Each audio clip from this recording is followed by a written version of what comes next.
Welcome to my channel. আজকের আমি class 9-এর কোষে দেখি 11.1-এর অঙ্কগুলো করাবো। দেখো, আগের ভিডিওতে আমি 1 থেকে 4 পর্যন্ত অঙ্ক করেছিলাম। আজকের করাবো এই 5-এর দাগ থেকে। তো 5-এর দাগে অঙ্কে কী বলা আছে? মারিয়া একটি হাসপাতালের 300 জন রোগীর বয়স নিচের ছকে লিখল। তাহলে দেখো ছকটা কীভাবে দেয়া আছে। বয়স বছরে আছে, বয়সটা কীরকমভাবে আছে? 10 থেকে 20, 20 থেকে 30, 30 থেকে 40, 40 থেকে 50, 50 থেকে 60, 60 থেকে 70। রোগীর সংখ্যা দেখো 80, 40, 50, 70, 40, 20। নিচে কি বলছে দেখো, আমি উপরের তথ্যের বৃহত্তর সূচক ক্রমযৌগিক পরিসংখ্যা বিভাজন তালিকা তৈরি করি। তাহলে উপরে যে বৃহত্তর মানে যে তালিকাটা আছে এটা থেকে কী করতে হবে? বৃহত্তর সূচক ক্রমযৌগিক পরিসংখ্যা বিভাজন তালিকা তৈরি করতে হবে। তাহলে দেখো, আমি এখানে লিখে নিয়েছি বৃহত্তর সূচক ক্রমযৌগিক পরিসংখ্যা বিভাজন তালিকা। বয়স বছরে, রোগীর সংখ্যা পরিসংখ্যা, আর বৃহত্তর সূচক ক্রমযৌগিক পরিসংখ্যা। দেখো 10 থেকে 20, 20 থেকে 30, 30 থেকে 40, 40 থেকে 50, 50 থেকে 60, 60 থেকে 70। এবারে দেখো এখানে পরিসংখ্যা, রোগীর সংখ্যা আর পরিসংখ্যা এখানে একই। তোমরা রোগীর সংখ্যা লিখতে পারো বা শুধু পরিসংখ্যা লিখতে হবে, যেহেতু ওখানে রোগীর সংখ্যা দেওয়া আছে তো রোগীর সংখ্যা লেখাটাই বেস্ট। তাহলে দেখো এখানে 10 থেকে 20 ওটা 80 জন আছে, কিন্তু এখানে দেখো মোট পরিসংখ্যা কী আছে? মোট রোগীর সংখ্যা সমান 300 জন বলা আছে। তাহলে দেখো 10-এর বেশি বলতে কি বোঝায়? 10-এর বেশি বলতে সেই 10 থেকে একদম সেই 70 পর্যন্ত বোঝায়। অর্থাৎ 10-এর বেশি মানে যত রুগী ওই হসপিটালে আছে মানে সেই 300 জনকে বোঝাবে। ওই জন্য দেখো 10 থেকে 20 পরিসংখ্যা 80, কিন্তু বৃহত্তর ক্রমযৌগিক পরিসংখ্যা 300 হচ্ছে। এই বৃহত্তর সূচক ক্রমযৌগিক পরিসংখ্যাটা কি? আমরা বড় থেকে আস্তে আস্তে কী করব? কমের দিকে যাব। তাহলে এবারে দেখো পরের তালে 20 থেকে 30, তাহলে 20 থেকে 30 দেখো 40 জন, 20 থেকে 30 40, কিন্তু বৃহত্তর সূচক বের করতে গেলে কি করতে হবে? দেখো এই 300, মোট যে রোগীর সংখ্যা আছে 300 জন, মোট রোগীর সংখ্যা আছে কত? 300। তাহলে এই 300 থেকে কি করতে হবে? 10 থেকে 20 যেটা 80 জন আছে সেটা বাদ দিতে হবে। তাহলে ওই জন্য দেখো 300 থেকে আমরা 80 বাদ দিয়ে দিলাম। তাহলে 300 থেকে 80 বাদ দিলে কত হবে? 220 জন, 220। তারপরে ঠিক দেখো বলছে 30 থেকে 40, তাহলে 30 থেকে 40 এখানে কতজন পরিসংখ্যা কী আছে? রোগীর সংখ্যা 50, কিন্তু বৃহত্তর সূচক কী হবে? দেখো 30 থেকে 40 এখানে পাচ্ছি কত? 220 জন আছে, 220 জন। তো এই 220 থেকে যদি আমরা এই 30 থেকে 40 জন যে 40 আছে সেটা বিয়োগ করে দিতে হবে, তাহলে 40 বাদ দিতে হবে। তাহলে 220 থেকে 40 বাদ দিলে কত হবে? 180। আবার দেখো এই 180 আছে, এই 180 থেকে কি করব? 40 থেকে 50 এর বৃহত্তর সূচক ক্রমযৌগিক পরিসংখ্যা বের করতে গেলে কি করতে হবে? তাহলে এই 30 থেকে 40 যেটা সেটা তাহলে বাদ দিতে হবে, অর্থাৎ 50 বাদ দিতে হবে। তাহলে 50, 180 থেকে যদি 50 বাদ দেওয়া হয় তাহলে কত হবে? 130। আবার দেখো তাহলে রইল কত? 130, 130 বিয়োগ, তাহলে 50 থেকে 60 আছে 40 জন, কিন্তু দেখো এর মধ্যে তো এই 70 ঢুকে আছে, তাহলে এটা বাদ দিতে হবে। তাহলে এটা 130 থেকে আমরা 70 বিয়োগ করে দেবো। তাহলে 130 থেকে 70 বিয়োগ করলে হয় 60।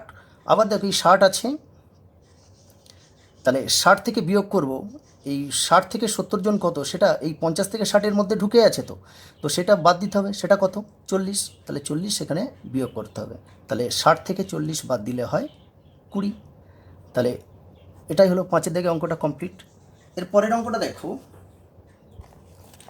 6 নম্বর অঙ্কটা কি বলছে?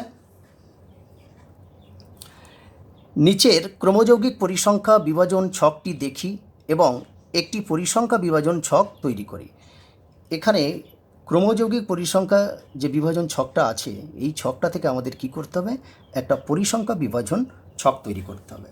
তাহলে এখানে কিভাবে আছে? শ্রেণীতে দেখো 10-এর কম, 20-এর কম, 30-এর কম, 40-এর কম, 50-এর কম আছে, এইভাবে দেওয়া আছে।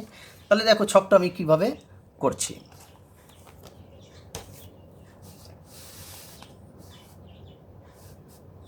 দেখো শ্রেণী লিখেছি আমি আর কি লিখেছি, ছাত্রছাত্রীর সংখ্যা। যেহেতু অঙ্কে বলা আছে দেখো 10-এর কম বলা আছে, তো এইটা দেখো আমরা কিন্তু কোনোভাবেই এই 0 থেকে 10 এটা কিন্তু নিতে পারবো না। কেন নিতে পারবো না? বইতে বলা আছে প্রথম শ্রেণীতে যে 10-এর কম, আর 0 থেকে 10 মানে কি 10 পর্যন্ত হচ্ছে, ঠিক আছে, 10-এর কম। তো আমরা এটা নেব না, এখানে আমরা লিখব কিভাবে, 10-এর কম লিখব। প্রথমটা আমরা এরকম লিখব যে 10-এর কম। পরের শ্রেণীটা লিখব দেখো 10 থেকে 20, 20 থেকে 30, 30 থেকে 40, 40 থেকে 50। তাহলে 40 থেকে 50, এখানে কিন্তু 60 পর্যন্ত বলেছে, 60-এর কম। অ্যাকচুয়ালি 60-এর কম মানে 50 হয়, কিন্তু আরেকটা বেশি নিতে হবে, অর্থাৎ 50 থেকে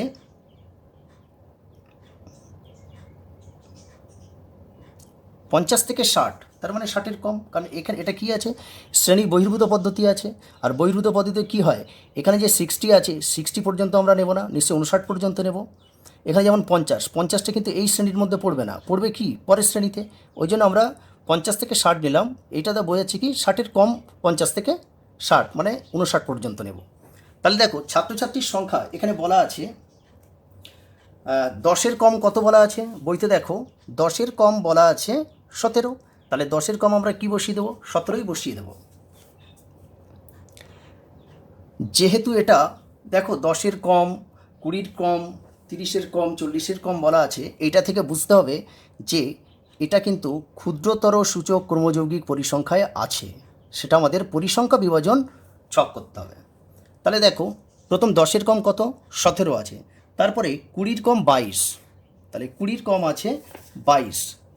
তাহলে দেখো 22 মাইনাস, তাহলে এটা কি আছে 10 থেকে 20, তাহলে 10 থেকে 20 10-এর কম, সেটা কি হচ্ছে এই 17 তো এর মধ্যে ঢুকে আছে, তাহলে সেটা বাদ দিতে হবে। তাহলে 22 থেকে 17 বিয়োগ করব, 22 থেকে 17 বিয়োগ করলে হবে 5। তারপরে দেখো পরের কি বলেছে যে 30-এর কম 29 আছে, তাহলে 30-এর কম 29 মানে 20 থেকে 30, তাহলে 29 থেকে আবার কি করব, এই যে 22 আছে আগের যে পরিসংখ্যা ছিল 22, সেই 22টা বিয়োগ করে দেবো। তাহলে 29 থেকে 22 বিয়োগ করলে হবে কত, 7। তারপরে দেখো বইতে বলা আছে যে 40-এর কম আছে 37, তাহলে 37 থেকে আমরা কি করব, এর আগের পরিসংখ্যা যেটা আছে ছাত্রছাত্রীর সংখ্যা 29, তাহলে 29টা বাদ দিয়ে দেবো। তাহলে 37 থেকে 29 বাদ দিলে কত হবে, 8। তারপরে দেখো 50-এর কম বলা আছে, অর্থাৎ 50-এর কম মানে 40 থেকে 50, তাহলে সেটা 50 আছে, তাহলে 50 থেকে আমরা বাদ দেবো তার আগের পরিসংখ্যা অর্থাৎ 37 বাদ দিয়ে দেবো। তাহলে 50 থেকে 37 বাদ দিলে হবে 13। তারপরে দেখো 50 থেকে 60 মানে 60-এর কম কতজন আছে, 60 আছে, তাহলে এখানে 60 থেকে আমরা বাদ দিয়ে দেবো কত, ঠিক আগের ছাত্রছাত্রীর সংখ্যা অর্থাৎ 50 বাদ দিয়ে দেবো, তাহলে 10। তাহলে এখানে তাহলে কি হলো, 6 অঙ্কটাও কমপ্লিট হয়ে গেল। এরপরে দেখো 7-এর দাগের অঙ্কটা দেখো কি বলেছে, নিচের ক্রমযৌগিক পরিসংখ্যা বিভাজন ছকটি দেখি এবং একটি পরিসংখ্যা বিভাজন ছক তৈরি করি। তো এখানে দেয়া আছে দেখো প্রাপ্ত নম্বর আর ছাত্রছাত্রীর সংখ্যা। প্রাপ্ত নম্বর কিভাবে দেওয়া আছে, 60-এর বেশি, 50-এর বেশি, 40-এর বেশি, 30-এর বেশি, 20-এর বেশি, 10-এর বেশি, 0-এর বেশি।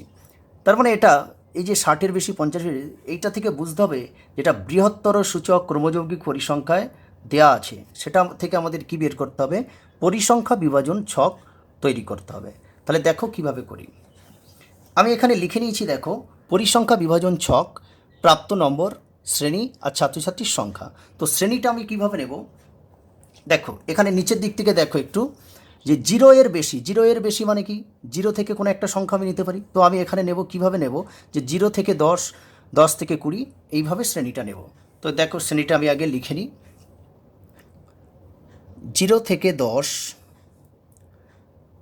10 থেকে 20, 20 থেকে 30, 30 থেকে 40, 40 থেকে 50, 40 থেকে 50, 50 থেকে 60। তারপরে আরও একটা ছক টেনে নিতে হবে। দেখো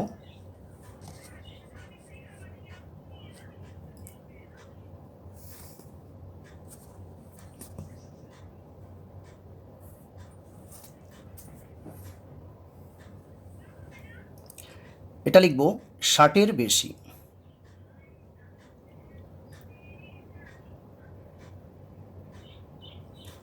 ষাটের বেশি। তাহলে দেখো বইতে বলা আছে যে 0 এর বেশি। 0 এর বেশি তো সবগুলো, তার মানে 0 এর বেশি সব মানে কত? সেই 100। 100 পর্যন্ত মোট ছাত্রছাত্রীর সংখ্যা হচ্ছে, মানে সেই সর্বোচ্চ যেটা সেই 100। অর্থাৎ 0 এর বেশি অর্থাৎ 0 থেকে 10 এটার মান বের করতে গেলে কী করতে হবে? এই 100 থেকে এই 92 বাদ দিতে হবে। তারপরে কি হবে? আবার 92 থেকে 87 বাদ দিতে হবে, 87 থেকে 75 বাদ দিতে হবে, 75 থেকে 40 বাদ দিতে হবে। এইভাবে আমরা পরপর ছাত্রছাত্রীর সংখ্যাটা আমরা বের করব। তাহলে দেখো 100 থেকে আমরা 92 বাদ দিয়ে দিলাম। তাহলে 100 থেকে 92 বাদ দিলে কত হয়? 8 হবে। আবার দেখো 92 থেকে বাদ দিয়ে দেব কত? 87, 87 বাদ দিয়ে দেবো, তাহলে কত হবে? 5 হবে। আবার দেখো 87 থেকে আমরা বাদ দিয়ে দেবো 75, তাহলে 75 বাদ দিয়ে দেবো, তাহলে 87 থেকে 75 বাদ দিলে কত হবে? 12। তারপরে দেখো 75 থেকে 40 বাদ দিয়ে দেবো। 75 থেকে আমরা যদি 40 বাদ দিয়ে দিই তাহলে কত হবে? 35 হবে। আবার দেখো 40 থেকে আমরা 60 বাদ দিয়ে দেবো, তাহলে 40 থেকে 60 বাদ দিলে কত হবে? 40 থেকে 60 বাদ দিলে 24। তারপর দেখ 60 থেকে আমরা এই 0 বাদ দিয়ে দেবো, তাহলে 60 থেকে 0 বাদ দিলে কী হয়? 16 হয়। 16 থেকে 0 বাদ দিলে 16। আর 60-এর বেশি, এখানে তো 60-এর বেশি 0ই বলা আছে বইতে, দেখো 60-এর বেশি বলে দিয়েছে 0, তাহলে এখানে আমরা 60-এর বেশি কত হবে? 0 হবে। তো দেখো যদি বুঝতে না পারো, অঙ্কটা যদি বুঝতে না পারো তো আরেকবার ভিডিওটা ভালো করে দেখে নিও আর বাড়িতে প্র্যাকটিস করবে, তাহলে দেখবে ঠিকই পারবে।